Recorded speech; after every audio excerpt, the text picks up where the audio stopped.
Hello, Math Nerds. It's me again. Welcome to part 3 of finding area under a curve using commonly known shapes. So this problem should look familiar because this is the very first one we did in video 1.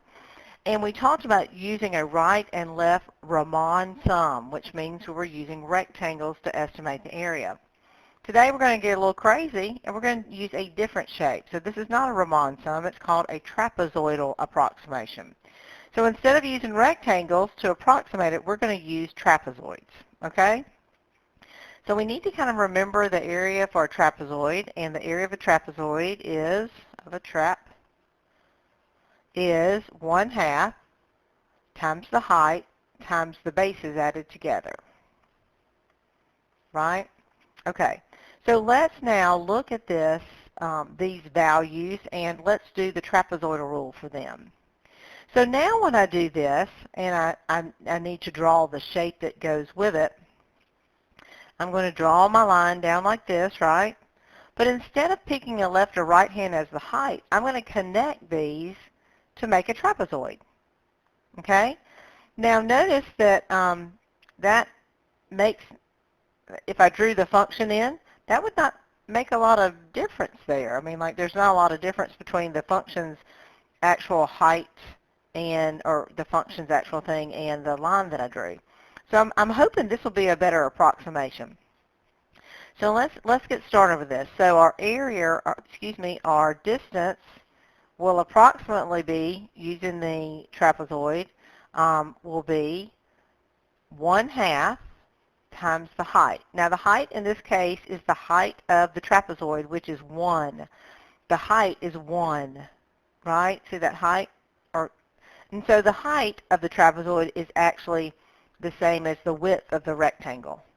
Okay? Like if I were doing a rectangle, it's actually a x width, which is kind of weird because we're used to a height being a y value, but not in this trapezoid. So in this case, the height is 1, and you know I'm going to do that for emphasis because it will change a little bit. Your base is actually going to be the height of your function on the left and your height of your function on your y. So let me see if I can highlight that for you, so you can so I can communicate a little better. I don't like those colors. I want pink. So see, that's going to be the height, or the base, and that's going to be your other base. So what's interesting when you do the trapezoid is that your bases will actually be your y values from your data. So we'll do 88 plus 60. Your second trapezoid, okay, we're going to do the same kind of thing. We would connect those, right, and draw that down. Your second trapezoid would then have a width of what? Or a height of what? A height of 1. That width of your rectangle is the same as the height, yes ma'am, yes sir, the height of your trapezoid. So that's still going to be 1. So let me do, gotta get that 1/2 in there. 1/2 times the height. And then the bases again will be the y values of, that's base 1 and 2, right? And that is for trapezoid 1. There's trapezoid 1, and here's trapezoid 2. So I'm going to have 60 and 40 be added together there. And then let's go to the next rectangle. It's rectangle. So silly. I'm so used to doing that. Let's go to our next trapezoid, and we will have, I'm going to erase this because that's getting in my way. We got that, right?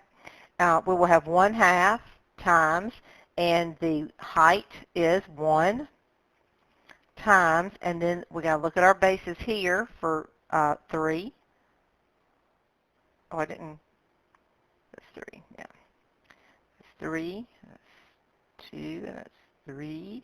Okay, that is going to be a height of 1 and a base of 40 and 25. 40 and 25. And then 1/2, and this is for the trapezoid 4. There we go. And there's 4. I'm going to put 5 there since we're going to get there in a minute. And it will have a height of 1 Remember, the height of the trapezoid is the same as the width of the rectangle, and we're going to use 25 and 10. 25, 25, and 10 as our bases. And then we'll come finish over here. And then plus, I'll do the plus here though, 1/2 times 1, and let me get my highlighter back. Oh, well, you just connect that. And there is no, right? There's not really any height on one of them, Lord of mercy. And so we're going to do, for a rectangle, for trapezoid 5, we're going to do 10 plus 0. All right, now, I'm going to stop and add that all up. I'll be back in just a second. All right, I've done my figuring, and I came up with 179.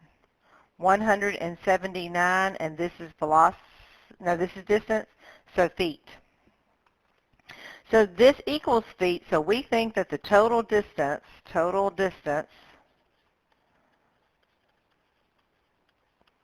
is approximately 179 feet. Now, do you remember before when we talked about the left and right hand rule? Let's go look at that. I have that, and I want us to look at that. When we did the left and right hand rule, we got 223 and 135. And we said that the 223 was a big overestimate because it was too much. Remember how it went over, right? There's so much over the actual area. And then your right-hand rule was way not enough. There was a lot of extra. So we said we think it's somewhere in between there. And look, the trapezoid kind of took us there. And that is a number in between. And so the trapezoidal rule many times is a better estimate because there is not as much overage or underage, as there is when you use the left and right-hand Riemann sum.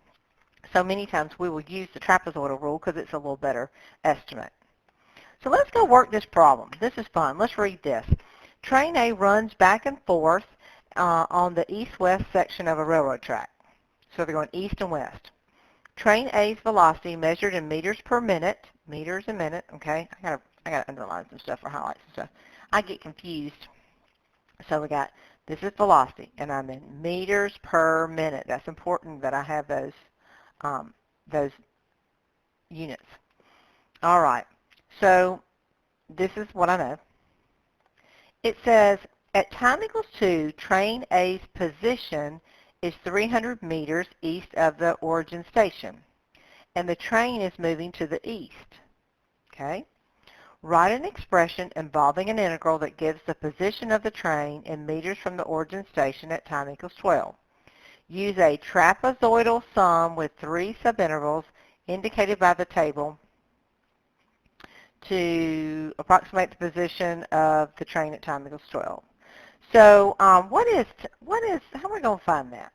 So the first thing I know is I know that at time equals 2 where it is, right? So if I want to find the position, and I'm going to call that S, because we normally call position S. If I want to find S at 12, I need to start with however far it is away, so that's S at 2, right? And then I need to collect area from 2 to 12 of that velocity. Because velocity times time is distance, right? Rate times time is distance. And I'm going to do that by using the trapezoidal sum. Okay, so here I go. So I'm going to, this part is okay, and I'm going to have to come back to this. But I'm going to have to do some work on the trapezoidal part and then come back and answer this, okay? So let's do that. Let's look at this trapezoidal sum. So it says, use the trapezoidal sum with 3 subintervals indicated by the table. So I've got to go from 2 to 12. So that's 1, 2, 3, right? And we have 3 trapezoids. So here we go. So I'm going to come up here and do this. So I'm going to say that the integral from 2 to 12 of v sub t dt is approximately, and here I go, 1/2 times the height of the trapezoid. Well, the height of the trapezoid will be the width between the x's, you know. In the last example, they were always 1, but in this example, it's 3. And then you need to add your two bases together. Okay? And that's your y values, right? You okay with that? So your width or your height of your trapezoid is really like your trapezoid's on its side, if you want to think about it like that. And so the distance between the x's is your width of your trapezoid or your height of your trapezoid, and these are your two bases. That's how the bases are. So it's like, oh, I'm such a bad drawer. So that's 100, that's 40, and that's 3. Very to scale, right? Just kidding. But you get the idea? Okay. So now we're going to add to that 1/2 times the width between 5 and 8 is also 3. And we're going to add those bases together. So that's 40 minus 120. That's crazy. What does that mean if the velocity is negative? What does that mean? That means he's going west, doesn't it? That's crazy. All right. And then it said how many? 3 subintervals. So there's one trapezoid, there's 2 trapezoids. Here's our third trapezoid, 1/2. And what is the distance between 8 and 12? This is 4. See, I told you they wouldn't always be equal, so you got to be really careful with that. And then we're going to do negative 120 minus 150. And that means we're going west. Yeah, it does. So let's add all this together. So see, that's 140, half of 140, 70. Tell you what, I'm going to stop for just a minute and go do the math so I don't spend time doing it. All right, I'm back. I've done my computing. I got 210 minus 120 minus 540, which gives you negative 450 meters. So that, we use the trapezoidal approximation to find that distance. Now let's put it back into our problem, okay? So we've got S of 12 is equal to that, which is approximately 300, right? Because that's how much S of 2 is 300, minus 450. And that gives you negative 150. And so what does that mean? That means that at time equals 12, the train is approximately, I keep saying that, don't I, is approximately 150 miles west. I know that I did 3 humps, so sorry. Miles west of origin station.